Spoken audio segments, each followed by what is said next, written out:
पंढरपूरचे सुपुत्र दिगंबर बाबूराव भोसले करणार सायकलवरून रशिया सफर.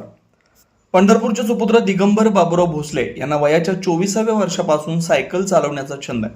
आज वयाच्या 67व्या वर्षी सुद्धा ते सायकलचा छंद जोपासतायत.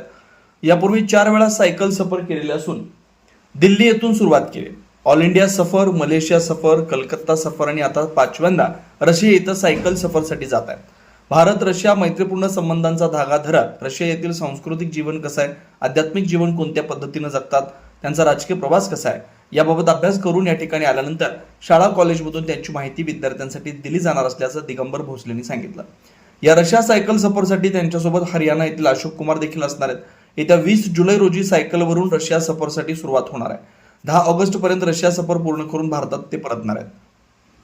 याबाबत बोलताना दिगंबर बाबूराव भोसले यांनी अशा प्रकारे माहिती दिली आहे, पाहूयात. नमस्कार, मी दिगंबर बाबूराव भोसले, राहणार पंढरपूर. आता नियोजित दौरा माझा भारत रशिया भारत असे सायकल सफर आहे. यापूर्वी 4 वेळा मी सायकल सफरी केलेल्या आहेत. सुरुवातीला दिल्ली सफर 35 दिवसामध्ये झाले, 3.5 किलोमीटर. दुसरे ऑल इंडिया केले 17,000 किलोमीटर 6 महिन्यामध्ये.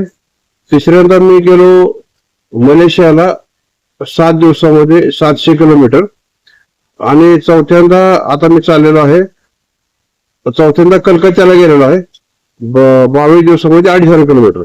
आता हा माझा 5वा दौरा आहे की हा रशियासाठी चाललेला आहे.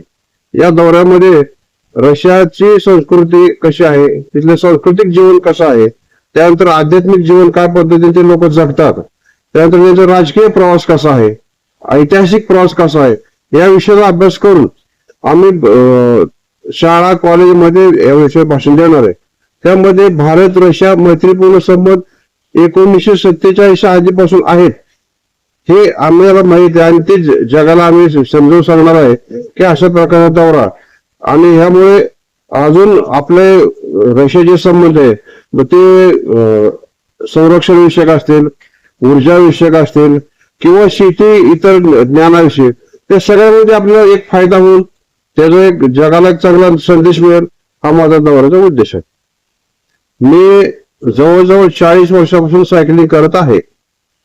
आतापर्यंत 85,000 किलोमीटर माझा सायकलवर प्रवास झालेला आहे. आणि भविष्यामध्ये काही मित्र घेऊन ऑस्ट्रेलिया, बँकॉक किंवा जर्मनी वगैरे जायचा माझा विचार आहे. त्यावेळेला मी सायकल सफरीमध्ये असतो, लोकांचे जबरदस्त प्रेम आम्हाला मिळते. नाश्त्याने लोक विचार नाश्ता केला का, हा केलाय, केला म्हणजे आमच्याकडे 200 रुपये दुपार जेवणाला. रात्रीला मुक्कामी सोय होते आणि जाताना तर सन्मान होतं.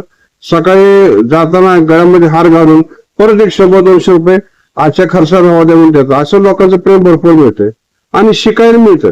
दररोज नवीन माणूस, दररोज नवीन अनुभव मिळतो. ते तुम्हाला एक गावात राहून कधी मिळणार नाही, असे मला 100% ना 1000% वाटतंय. आणि दुसरं म्हणजे जे माणूस सायकल चालवतो ते कायम तरुण राहतो असं माझं स्वतः मत आहे आणि ठाम विश्वास आहे आणि अनुभव पण आहे. सर्व तरुण, वृद्ध आणि सर्व प्रकारच्या माणसांना माझं आव्हान आहे, मित्रांना आव्हान आहे की सायकल ही असं आहे ज्यामध्ये पोल्युशन होत नाही. त्यानंतर तुम्ही कायम सत्तेने राहता, तरुण राहता. त्यामुळं तुम्ही सायकल प्रवास करावा, जास्तीत जास्त सायकल मध्ये तुम्ही सायकलिंग करा असं माझी इच्छा आहे. आणि आतापर्यंत जे लोक माझ्याकडे आले त्यांना मी प्लॅन पण बनवून दिले की मला कर्नाटकमध्ये जायचं, मला आंध्रात जायचं, मला पंजाबला जायचं, त्याचा प्लॅन तयार करून दिले. यापुढे जो कोणी येईल त्याला डे टू डे प्रोग्राम करून तयार करून देईन मी.